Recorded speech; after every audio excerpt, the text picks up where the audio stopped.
Welcome to the recorded version of Managing Family Care for Alzheimer's Patients, part of the Family Caregiver Support webinar series brought to you by the American Society on Aging and a generous sponsorship from Home Instead Senior Care. Our presenter today is Dr. Amy Dupree. Dr. Dupree, a gerontological social worker, is an internationally renowned expert on lifestyle issues relating to caregiving, retirement, aging, and family dynamics. Dr. Amy Dupree is president of Essential Conversations, Inc. and Dr. Amy, Inc., a company dedicated to family caregiver wellness. Dr. Dupree holds a PhD and master's in social work, specializing in gerontology, and she earned her CSA, a designation for which she also trains others as part of their accreditation. Dr. Dupree is a much sought-after speaker at corporate and professional events on the topics of caregiving, aging, and retirement, and she's also a frequent guest on radio and television. And I'd like to welcome our presenter, Dr. Amy Dupree. Welcome, Amy. Thanks, Steve. I appreciate that, and I am really excited about this webinar today because I know for those of us who work in the field, we spend a lot of time talking and thinking about this topic of dementia and Alzheimer's and how do we better work with families. And I'm really excited to be sharing with you today some information that I think is probably for many of us new. It's current information about some of the research, as well as about ways to engage people who have dementia to support their caregivers, how to improve the quality of life for both caregivers and, again, the person with dementia. There's some new research that finds a link between depression, apathy, and dementia, which to me makes all of this even more important for us to be talking about because it means we have different points that we can intervene and that we can engage with people. And again, I want to talk about supporting not just the person with dementia, but with their family caregivers as well. And before we dive into the topic, I thought we'd start with a little baseline information to make sure we're all on the same page. And I'd also like to review some recent research which explains why this topic's so important.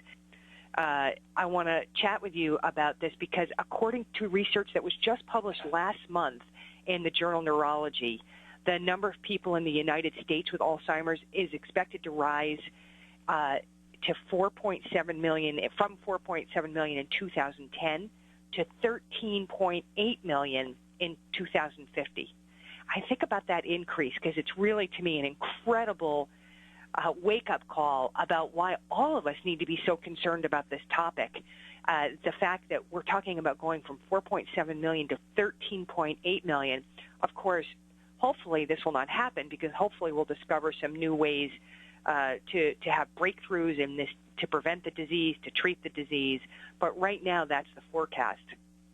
And by the way, that's in line with earlier forecasts which were published in 2003 using 2000 census population projections. And it's also in line with projections published by the World Health Organization in 2012. So according to the World Health Organization, nearly 35.6 million people worldwide live with dementia. 35.6 million people. And this number is expected to double by 2030 and more than triple by 2050, which worldwide would mean 115.4 million, 115.4 million. So when we talk about this issue, it's an issue personally, obviously, for people who are concerned about potentially having dementia and for people who do have dementia. It's a concern for their family members who are caring for them. And it's also a concern for those of us in society who have to look at what are the implications and the solutions to that. Okay, next, let's take a look at dementia diagnosis. As you know, dementia is not a single specific disease. We all know that. People talk about it as if it is, but it's not. According to the National Institute of Neurological Disorders and Stroke, it's a descriptive term for a collection of symptoms that can be caused by a number of disorders that affect the brain. We know that people who have dementia obviously have significantly impaired intellectual functioning, and that is what interferes with their normal activities and their relationships. They also lose their ability to solve problems and maintain emotional control. They may experience personality changes and behavioral problems, so things that we know come along, things like agitation and delusions and hallucinations. And while most people think about memory loss as the common symptom of dementia, we know that that's not the diagnosis does not rely on memory loss, because memory loss by itself does not mean that a person has dementia. Doctors diagnose dementia only if 2 or more brain functions, things such as memory loss and language skills, are significantly impaired. So I think it's key for us to help families understand that it's not just memory loss, because, as you know, many people today spend a lot of time in fear that they're going to develop dementia, and they use memory loss as a way to assume that they have that problem. So I think we can reassure them that that is not the case if it's just memory loss, that there are other issues going on. Okay, let's take a look at the forms of dementia. So there are many types of dementia. The most common we know is Alzheimer's disease, and according to the World Health Organization, Alzheimer's accounts for 60 to 70% of cases. When I explain to families the difference between dementia and Alzheimer's, and this is a question I get asked frequently, I talk to them about the fact that dementia is an umbrella term, and under that umbrella are many, many causes of dementia. And so on your screen, you have listed several, starting with Alzheimer's disease. And again, that does make up 60 to 70%, which is why so many people see that as synonymous, dementia and Alzheimer's. The next most common form of dementia is vascular dementia. As you know, dementia that's caused through a series of strokes or a stroke. Lewy body dementia, which is diagnosed because of 3 symptoms. It has many of the memory issues related to Alzheimer's. It also has a tremor similar to Parkinson's, and then people have visual hallucinations, and it's a combination of the 3 that often makes that diagnosis possible. And Lewy bodies are actually in the brain. There are structures in the brain that develop. Those are the most common, and Lewy body is pretty uncommon compared to the other 2, although I have usually, if I'm talking to a crowd of about 100, there's about 1 person in the room that knows somebody with Lewy body dementia. Those are all progressive forms of dementia, meaning that we cannot stop them and they will continue. However, there are others that can either be halted or reversed. And these are important because, as you see on the screen, there are things like reactions to medications. They also include depression, which is not listed there, but we're going to talk about depression. Nutritional deficiencies, B12 specifically, is an issue with that. We know people who've had head injuries, it can sometimes be halted if they stop the thing that's causing the head injury. For example, if it's a sport that's causing repeated head injuries, that at least will not progress sometimes if they're stopped that behavior. Infections, we know that AIDS in the very terminal end stages can cause dementia. So for all of these reasons, good assessment is really important, and catching symptoms is really important.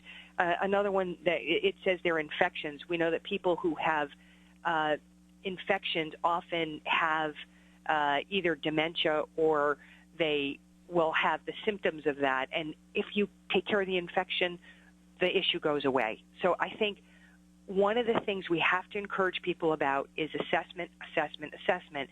And we know that this needs to go beyond the family doctor to making sure that there is accurate testing that's done and that it's multidimensional assessment. That's key.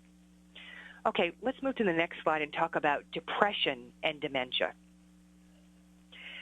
I find this fascinating that in a recent study by the Mayo Clinic, this is from 2010, so it's pretty current, they found that apathy and depression significantly predict an individual's progression from mild cognitive impairment to dementia. So this is a key situation because oftentimes depression goes undiagnosed in older people. So after adjusting for age, for gender, and for education, Dr. Guetta and his research team found that of the individuals they studied, people who had mild cognitive impairment, which we call MCI, and depression together, so MCI and depression, had a 66% increased risk of developing dementia when compared with people who just had mild cognitive impairment without depression. So 66% increased risk by adding in the depression is certainly notable and something that we need to, again, educate families about. Individuals who had mild cognitive impairment and apathy, so not as strong as depression, but apathy, had a 99% increased risk of developing dementia compared to those who had mild cognitive impairment without apathy. The next step, this is what Dr. Geddes says, is to conduct a study to find out if treatment of depression or apathy in mild cognitive impairment may delay the onset of dementia. Now, imagine what this might mean. And he goes on to give us the numbers on this. It says this delay could have a huge impact on the quality of life for individual patients and their families, not to mention the broad public health implications of delaying the societal and economic burden of dementia. So he says that an earlier study from Johns Hopkins indicated that if we could delay dementia by just 1 year, this could reduce the prevalence of Alzheimer's disease by nearly 800,000 fewer cases in 2050. So this idea of looking at depression and making sure that people get assessed and treated for it is very key when we see that it is strongly linked with dementia, and it's linked with not just depression, but even this apathy level is also linked. Now, obviously, it's important that we talk about the fact more research is needed, right, to find out if it's possible to delay the onset of dementia by effectively treating depression and apathy. But I think the link is very interesting, and I think for those of us working in the field, what it highlights yet again is the need for us to make sure that we are not ignoring depression and that families aren't ignoring depression. And I hear these stories on a frequent basis, and I'm sure that you do as well. I hear frequently from people who tell me that their family member is depressed, but they're old and depressed, so they don't think that this matters. And, you know, I think we have to start helping people understand that certainly depression is not a normal part of aging. And I think that's an issue that a lot of people don't realize. They think it's a normal part of aging to have depression or to have apathy or to feel bad about things. And I think we have a responsibility to help turn that around. I had a call this week from someone who was describing to me their 83-year-old parent, and the parent has started drinking considerably because of their depression. And they said to me, but, you know, they're 83. I think, what can you expect? And we really don't want to deal with the whole issue of the drinking or of the depression. And I spent quite a bit of time talking to them about the fact that this is treatable and that age is not a factor in this, and that we really have a responsibility to help people have the highest quality of life possible no matter what their age. And certainly when we see that there's this link between depression and dementia, we really need to do that. Okay, let's look on the next slide of the family caregiver role. So let's talk first about who's providing care to people with Alzheimer's disease and other forms of dementia, because this is certainly, as we know, an important part of the equation. An estimated 60 to 70% of older people who have Alzheimer's disease, as well as other dementias, are living in the community. Now, compare that to 98% of older adults without Alzheimer's disease and other dementia. So it's lower, but it's still significantly higher than I think many people would expect. I think they would think that most people with dementia are living in facilities, and 60 to 7% are living at home. Of those who do live in the community, 75% live with someone, and 25% live alone. As their dementia progresses, they generally receive more and more care from family and other unpaid caregivers. So what this tells us is the burden is clearly on the family. Now, that's all according to the Alzheimer's Association in 2012. So again, very current figures. 80% of the care that's provided at home is provided by family caregivers. Fewer than 10% of older adults receive all their care from paid workers. And again, I think this is a fact worth for us talking about a little bit. So if you think about that 80% of care is provided by family caregivers and only 10% of people are getting it solely from professional caregivers, I think for us as professionals, what this screams to us is, how do we support family caregivers And also, how do we help them better partner with the professionals so that they are able to get the services they need and that they're able to make sure that they're not carrying the full burden on their own. You know, over 15 million Americans, as you can see on your screen, provide unpaid care for a person with Alzheimer's disease or other dementias. That's an enormous number of people. And you can see there that unpaid caregivers are providing an estimated 17.4 billion hours of care. And we look at that, and it adds to it adds up to being $210 billion nationally, that if we had to replace that, we could never afford to replace it. So when we look at unpaid caregivers, are usually the family members, you know, could be a friend as well. It comes back to, again, how do we help them partner with professionals, and how do we support them to deal with this very important role? Okay, next. So one of the issues we know is stress, and I don't think any of us are surprised about how highly stressful this role is. I think we also want to talk about that fact that families talk about how rewarding it is, and that many people say, you know, that for them this was one of the greatest things they ever did in their life. But at the same time, we as professionals have to obviously deal with the other side of this, which is the stress. So we know that dementia involves the loss of memory, of cognition, of judgment. It impacts people's ability to take care of themselves. So obviously caring for someone with Alzheimer's is more demanding than caring for someone who is not dealing with these cognitive issues. It's much more stressful than dealing with someone who is ill but does not have the cognitive impairment. And you can see this on the screen. So 61% of family caregivers rated the emotional stress of caregiving as high or very high. And that's, by the way, of family caregivers caring for someone with Alzheimer's disease. And 33% say that they also have symptoms of depression. So if you look at all of that, we can kind of wrap this little section up by talking about a few things here. A large number of Americans have Alzheimer's disease or another form of dementia, and this is growing at this point. And absent some medical breakthrough, we can expect to see the number of people with dementia increasing. Most of the care is being provided by family caregivers, and they're devoting a large number of hours to the task each week. Many of those caregivers are incredibly stressed by the care that they're providing, and they're even more stressed than people who are providing care to someone who does not have Alzheimer's. So rounding out that picture is the fact that we as professionals need to then step back and say, how do we provide these people with support so they can continue the valuable service that they're doing? And what are we missing right now in things like depression that we can even potentially delay the onset of dementia if those studies come through saying that that does happen? Okay, next.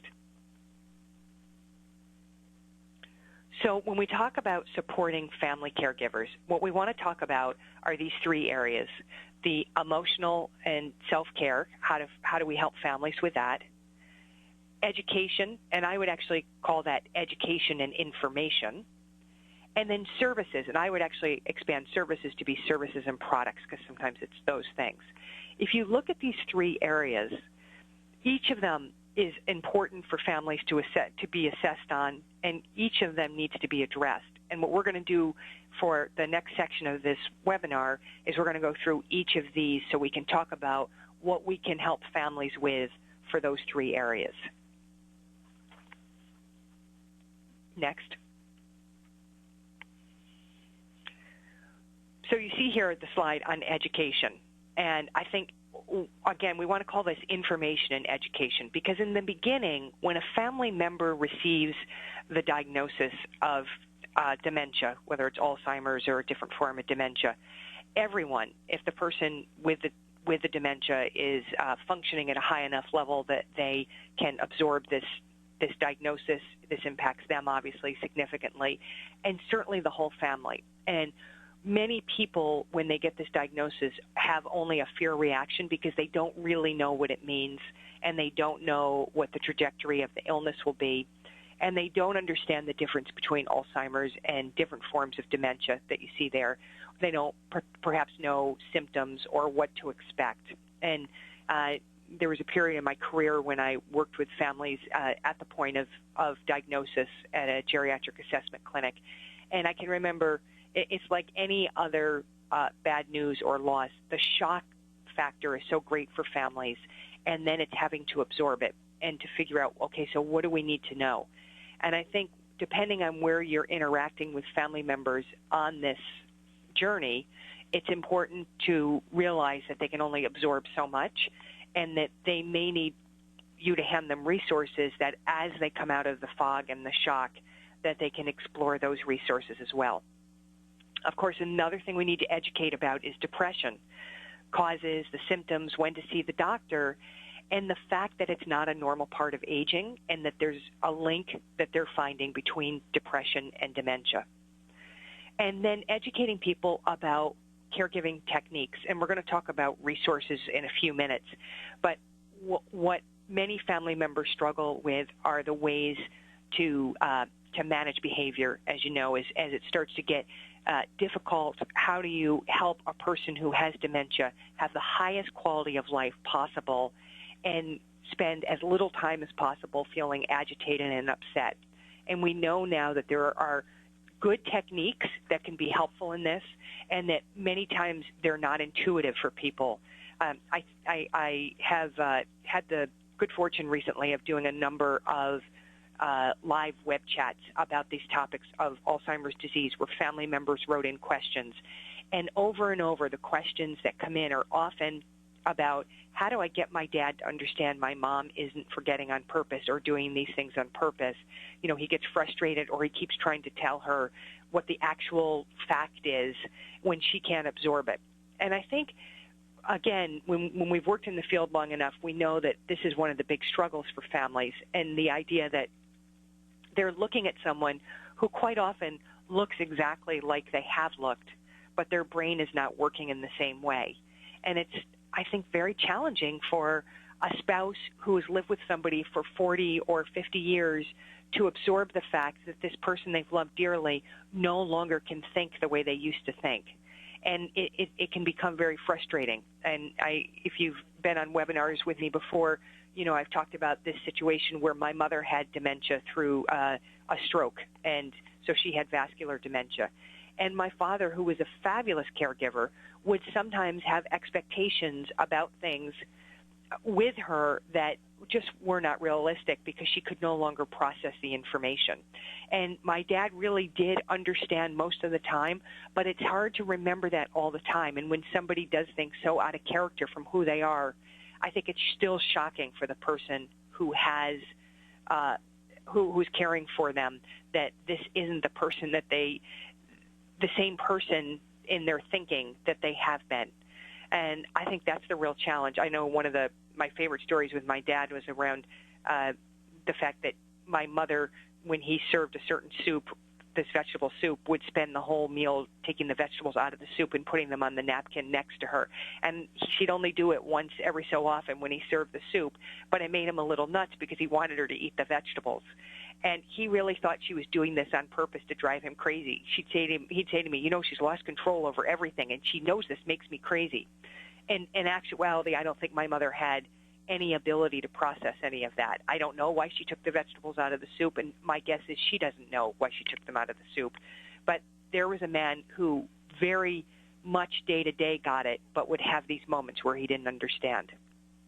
Now, talking about resources, I'm going to give you some at the very end, so I'll talk more about some of the places that you can send family members for some help. Okay, let's look at managing behaviors.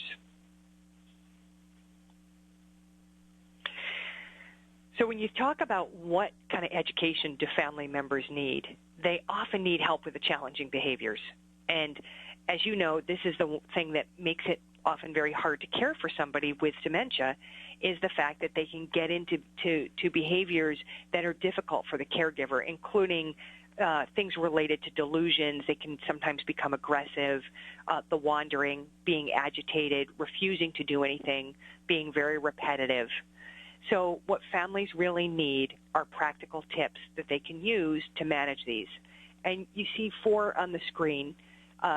These are all very simple techniques that family members can learn. There are videos about these techniques that are housed on helpforalzheimersfamilies.com. And there's a series on managing behaviors that talks about each of these. So you can send families to these, and they can watch and see how to do it. So we know giving simple choices, not offering people too many choices. So, this or this can make life easier. Instead, people often get overwhelmed because their brain can't process, and then it can make them quite agitated. Oftentimes when family members are being accused of things, of stealing something or moving something, they can actually apologize without ever taking the blame, but just apologize, move on. This is a really hard one because families still often want to make sure that the person understands the situation when they can't, and they will say, no, don't you understand? And so getting people to actually engage in these can take a little practice, but if you can direct them to someplace like helpforalzheimersfamilies.com where they can watch it, it can really help them in being able to implement this. Redirecting attention is one that works quite frequently for people to be able to acknowledge in the moment, and then something such as, let's go get a cup of tea, or do you remember that favorite TV show? Let's go sit down and watch that, and get people distracted away from whatever is agitating them. None of these techniques work all the time, which is why families really need a toolkit of techniques that they can try in different circumstances. And then removing distractions can be key. I used to watch this one with my mother quite a bit because if there was anything else going on in the room when I was trying to do something with her, she could not focus on me because of the distraction.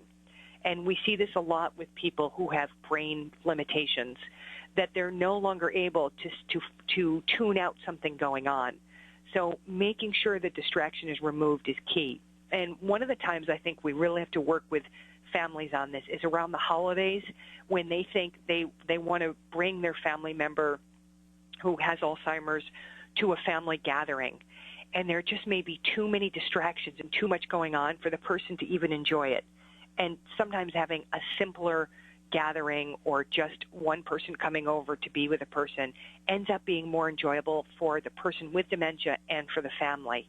And people just don't realize that the brain can't handle all that stimulation once they get to certain points of dementia. Okay, so let's talk about another technique called capturing life's journey. This is a very practical tool that can really help caregivers, and it's called Capturing Life's Journey, and it was developed by Home Instead Senior Care. And it's a way to gather memories. And as you know, people with dementia aren't able to store new information efficiently. But what they can do often is use the experiences from the past to make sense of the present. And so family caregivers often know many of their loved ones' memories. This provides a way for them to write them down, and they can do it either chronologically or they can do it by topic. So, for example, some of the topics are family and childhood and parenting and pets and family traditions. And then there's other categories like marriage and children and careers, favorite food, sport, leisure activity. It gives a way to write some things down that you can then use in the moment. So as the family records this, they can organize it into this journal. And, this can be a binder, it can be a notebook or a scrapbook that they can have available both to utilize and to share with the person. They can, go through the memories. And again, I did a version of this with my mother, and I'd often sit with her, and we'd look at pictures from early in her life, and there were things about her life story, and I talked to her about that. And she always enjoyed that very much, even though I'm not sure she remembered 3/4 of what was there. It seemed to bring her peace and comfort. So for the caregiver, once they have the information, they can really use this in a way that can be very productive in the current situation. So let me give you an example of this. There was a daughter who was caring for her mom, and she had done this journal, and one of the things that sparked for her in doing it is how much living on the farm that her mother had lived on had been important in her mother's life, and that whole farm life routine had been very important for her. So she was faced with a current issue with her mom, where her mom with Alzheimer's refused to get out of bed. And this became a daily battle, trying to get her mom up and get her dressed.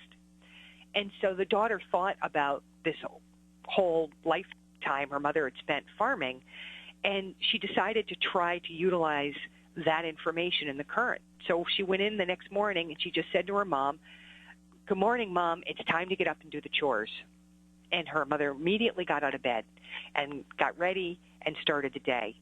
Because what her daughter remembered was her mother used to talk all the time about how doing chores in the morning was such a big part of her life. That's just a very creative way to use the current, in the current situation, to use past experiences. And you may think that families just have those at their fingertips, but what we know is they're so focused on what's going on in this moment that they're often forgetting about, okay, what was it from their past that might be useful? And again, I found this many times with my mother. I would pull out a memory of hers that I knew was important to her, something whether it was around raising kids or around the work that she did, and I would say, "Well, remember, Mom, this thing," and she would nod, because we know that in the brains of people who have dementia, oftentimes those long-term memories are still very embedded and can help drive current behavior. So a wonderful tool, and this is something that also can be downloaded for free on the helpforalzheimersfamilies.com website. By watching the video, there's a place where you can click and download this and print it out, and that's free. Okay, let's take a look now at keeping loved ones engaged who have dementia. So we know from really good research that when caregivers are able to keep someone engaged, and that's just what you see on the screen, physically, mentally, socially, that really creates positive experiences. And besides having positive experiences, it also diminishes often the distress and of unwanted behaviors. It helps keep them apart. This is why often for many family members, having activity going on a regular basis with someone with dementia actually has this double effect: great experience in the moment and less negative behavior. Here's the good news that I think we need to impart to family caregivers. These activities don't have to be something special. It can be something as simple as folding laundry or doing a little household task along with, and cleaning. If someone is still able to be in the kitchen safely with their caregiver, being able to just perhaps do some task in the kitchen, whatever it might be, gardening, pulling, this is always tricky because people lose their ability to determine weeds and flowers, but doing something that allows them, if they loved being outdoors, to still have that experience. So we know that we have to also convey to family members that people who have Alzheimer's disease may have much less stamina than they used to have, and they certainly may not be able to concentrate or stay focused for long. So this is about doing activities where you can be flexible and being creative. Engaging people in late stages is tougher, obviously, because they have less that they're able to continue doing. But that's where we suggest to families that they can focus on the 5 senses. So think about touch, hearing, smell, tasting, and seeing, and what is important from their lives in that. So, for example, music. I just read a study that many of you may have read that about facilities that are using iPods with music that's been loaded by the families who knew what people loved. And these iPods are, people with dementia are having listening through the iPods to this music that's been important through their life. And the response they've had has been amazing. It's been very, very positive. People's negative behaviors have gone down, many of the challenging issues, and they are appearing much happier and often also seem more lucid. So we know that stimulating the senses is really key. There have also been some wonderful studies about Alzheimer's patients in art museums and art galleries that allow special time for family members to bring in people, and again, that connection visually and how important that is. So we can encourage people to think about, is there a food that they've always loved? Is it a smell that's important to them? Sometimes making bath time easier with just nice smelling soaps. Whatever it might be that potentially has the ability to reach someone on the sensory level can be very, very positive. Okay, let's now talk about keeping loved ones safe And so this is kind of the other end. We're talking about quality of life, but this is an important part of quality of life. So as we know, people with Alzheimer's disease become increasingly unable to take care of themselves, and this is why caregivers in the early stages really need help understanding what are some of the potential dangers that may be coming in the future, and what can they do to take preventative action to reduce the likelihood of both accidents and injuries. So we know in the beginning some common mistakes we start seeing are things like forgetting to pay the bills or not understanding the mail. And then there's more dangerous things like starting an oven fire or drinking something toxic or not taking medication. We also know, obviously, some of the troubling behaviors that can occur. Sometimes someone with dementia might get into an altercation with somebody, or they might hide important things or hoard things that end up causing a problem. And then physically, of course, they may also have increased risk of falls. They might have more spilling accidents. They may not understand what an alarm means anymore and respond to that. So Home Instead Senior Care Network recommends something that's called the PREVENT system. And this is very helpful for families in thinking about a way to manage some of the dangers. And PREVENT, for each letter, there is something important. So P is to protect them from financial and health neglects. So maybe sorting the mail for them, making sure they're taking their medication. So it's protect. R is for removing clutter that might cause harm, wires or things like that. E is for looking at the environment. Do they need to install different locks? Do they need child-proof electrical plugs and latches? How about automatic shutoffs? Those sort of things. And then V is for visually inspecting to make sure there are no new dangers. The second E is to encourage loved ones to use handrails and safety devices to prevent falls. N is for navigating the loved one's symptoms. So this is about being aware and flexible to meet the new challenges. And then finally, T is talking to their loved ones, to doctors, to other caregivers about concerns so that there's an open level of communication so that people know what's going on in the whole family. So thinking about protecting, removing clutter, looking at the environment, visually inspecting things, encouraging loved ones to use handrails and other safety devices, navigating the symptoms, and again, talking, can really make a difference in keeping someone with dementia safe. Okay, now let's talk about some services that we need to remind family members about.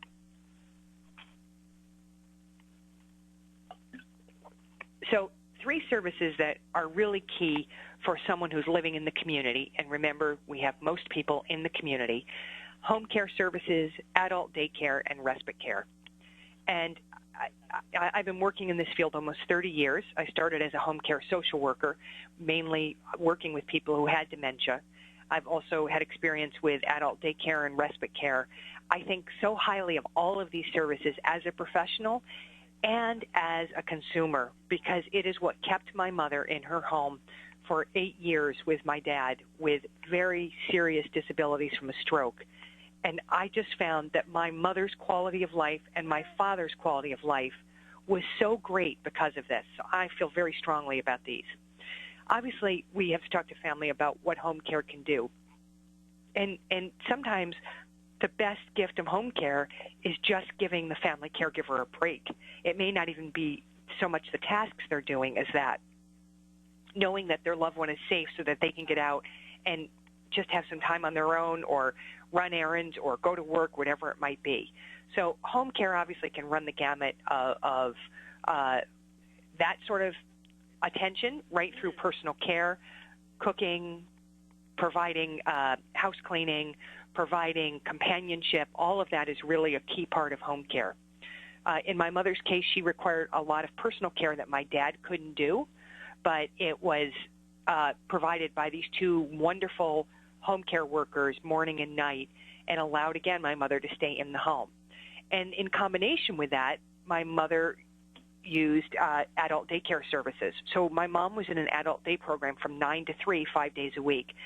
The beauty of that program, and I think this is, and most of the people in my mom's program had dementia from Alzheimer's, that people stayed actively engaged. A good adult day care program will do some physical activity, will do emotional things with people to keep them feeling loved and nurtured. Oftentimes there's a meal. They will have fun games going on, and people can participate obviously at different levels. But what my mother got so much out of was just the social interaction kept her engaged. And every time I was there and picked my mom up from daycare, she had a big smile on her face, and as did everybody else in that program. And I just think adult daycare is a fabulous service, and it can be combined easily with home care. And then, of course, respite care. And respite care is used to give people a break. And oftentimes people need a huge break when they're caring for someone with dementia. It can be home care respite, it can be nursing home respite care, but allowing the caregiver to get away and to be able to have a clear break is important. And I think as professionals, one of the biggest things we have to help family members with this is to not feel guilty for needing a break and for understanding that although their loved one won't be cared for in exactly the same way, they certainly can be cared for in a way that is safe and that has quality of life for them while the caregiver is gone. Okay, let's talk now about how caregivers can take care of themselves, because this is key. Obviously, having access to services is necessary so that people can get a break and take care of themselves.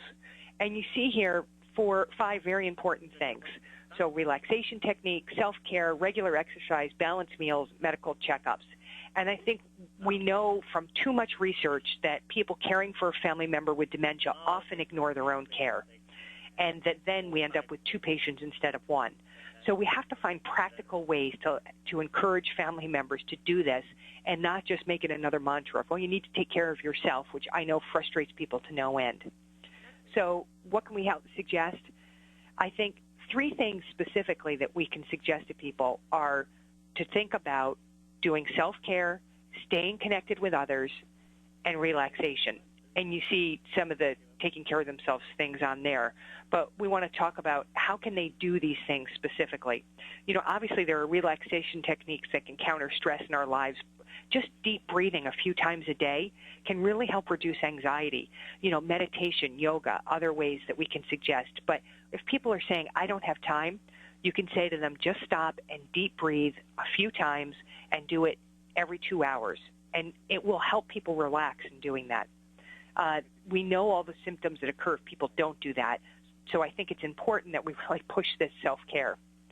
Okay, next. This idea of a strong social support network is so key, and I really want to stress this because the research on social support is so strong that shows that if we have good social support, you know, we live longer, we live healthier mentally and physically, we're less apt to get ill ourselves. We know that the latest research on social support shows that it has a preventive factor for dementia. So we want to encourage people to stay connected, and both for emotional support and task support. And task support is really that idea of getting help. So we've already talked about having help through adult daycare and home care and respite. Now it's the emotional support side, which could be a support group. It could be just going out to coffee with a good friend. But we, I think, have to really give family members permission that this is not a nice thing. It's an imperative thing that they do it. And I think we have to really stress that they have to build this in order to stay healthy and to stay sane themselves. Okay, so now let's switch and just talk about resources for a second, and then we're going to open up the phone lines to questions in a minute. So a couple of sites here, caregiverstress.com. Another one that's not listed here but I've mentioned a few times is helpforalzheimersfamilies.com, and that's all together, helpforalzheimersfamilies.com.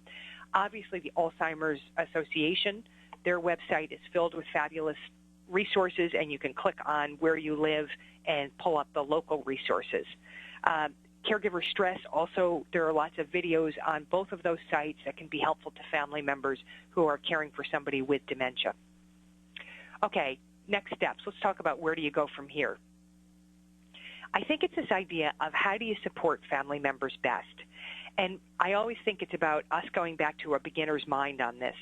And I think when we've worked in the field a long time, it's easy to forget what this feels like to a new family member who's just found out that their family member has dementia, and what this journey is like from the emotional side of it as well as the practical side. And I think we have to go right to where the person is and make sure we're listening and ask those questions about, do they need help with the emotional and family issues? Do they need help with services? Do they need education? And connect them with the resources that they need, not just for the current time, but for the future. So these ideas here about self-care tips and strategies and resources are things we can ask ourselves about our clients and think, who needs these that maybe we're not providing them to right now? Okay, so now we're going to move to questions, and we're going to open up the phone lines, and I'm going to turn this back to Steve. Great. Thanks very much, Amy. You're welcome. And as you can see from the slide up there on the screen, it is time for the Q&A portion of the web seminar. So please text in those questions, and we will pose them to Dr. Amy. And I also want to welcome to the line Mary Alexander from Home Instead, who's going to be joining us for the Q&A portion of the webinar. Welcome, Mary. Thank you, Steve. Hello, Amy. Hi, Mary. Okay, so the first question, for nursing home respite, how would that work for individuals with Alzheimer's? It depends on the facilities in your location, but what you want to do is call and check and see who has respite beds available. Typically, there are respite beds available, and they will tell you the process that you need to go through in order to utilize one of those beds. Okay. Next question here. I'm a home health social worker, and I see patients and families that can't afford home care, respite, or adult daycare, and they also do not qualify for Medicaid. Are there any resources to help families that can't afford these services? You know, Amy, I'll start with this one. I think that there are a lot of different types of free or low-cost programs out there. I would start with a couple of places. Your Health and Human Services Department may have some funded or subsidized programs. Also look at your local area office on aging is a good place to start just to see what community support is. And if you don't see what you're looking for there, I'd go back to your local church or religious affiliation to see if they happen to have any senior ministry type work or volunteer type programs with the congregation. A lot of times we see a lot of great work being done in that space. I think that's a great answer, Mary. I think the number one thing I say in these situations, and it's so hard, is it really requires creativity to figure this out. And sometimes it requires more than just the person who needs the help trying to figure it out because they're already stressed out. So I think those kind of suggestions are great ones. And if we can support people in finding the help they need, we all know that there are huge gaps right now in people getting help. So we have to do everything we can to help them utilize these creative solutions. All right, next question. I work with a client who has early onset Alzheimer's. Her family is having a hard time dealing with the news, and they seem to be in denial. How can I suggest that the family gets some help or some resources to better cope without offending anyone? You know, I think it's important to start with just some open dialogue. You know, having someone diagnosed with this illness, it's kind of overwhelming because there's so much fear attached to it that you have to start you kind of have to start breaking down some of the misunderstandings or the unknowns. The one thing I would do that I think we see a tremendous help for family members of those who've been diagnosed with Alzheimer's or dementia is finding a local support group, because what happens is you get a very true and a very clear picture. You also get to understand the different stages of this disease, and there's nothing like talking with someone that either has gone through it or is going through it and being able to share, because you come at it from the sense of the same starting point, and so you have this mutual place. And so I would absolutely recommend to have someone go start with just a family member support group locally, just to start gaining some perspective on what to expect, and instead of just reading online all the time or assuming the real life experience, I think, helps kind of manage through this journey.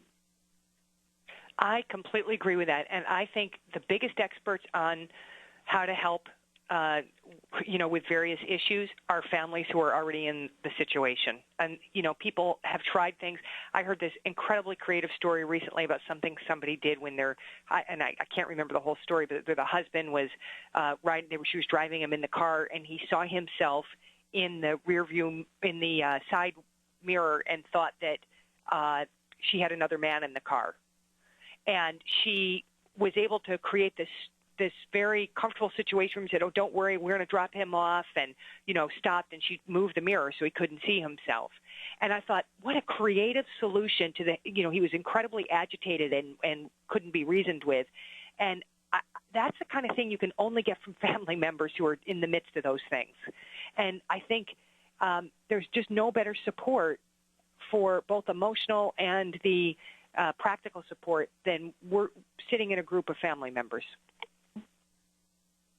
Okay, next question. I'm starting an adult daycare in my home.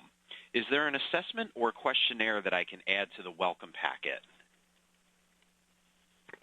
You know what? I think there's a lot of different things that you can do. If you look at the Help for Alzheimer's Families.com website, it really talks to you about capturing life's journey.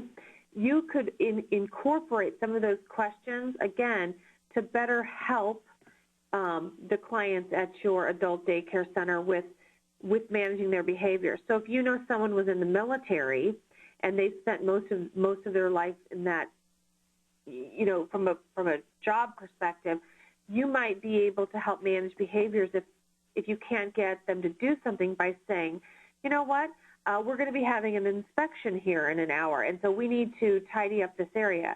Again, you wouldn't know that if you didn't kind of delve into their history. So having some questions that capture their life and their loves and their hobbies, I think is critically important as you onboard someone to the adult daycare setting. Okay, next question. I'm caring for a relative who is mentally pretty good, but depression might be setting in because this person is losing their vision. What can be done about this kind of depression? Oh, a lot can be done, actually, and I think I'm so glad that you're recognizing it and want to address it.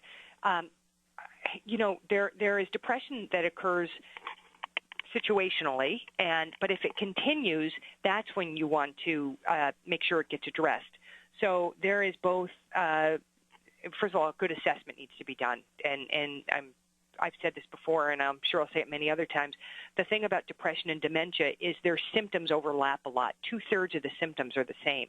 So that's why it's so important to get good assessment. And then treatment. And depression is treated a number of different ways.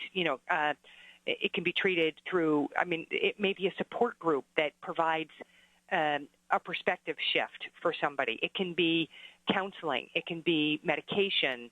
So, depression is very treatable. We know that exercise has a benefit for depression, but it varies person to person, depending on the severity, depending on the causes, about exactly what the treatment would be for the specific person. So if you don't get good results from the initial doctor, or the initial doctor kind of doesn't respond, it's important not to ignore it and to keep seeking treatment. And depression is something that is definitely treatable. Yeah, and I would just add to that, once you get that situation under control, slowly start introducing elements for people that have sight issues. For example, most communities have their newspaper read online. You can normally find those services through organizations like your area offices on aging, or there's also a national group called Prevent Blindness.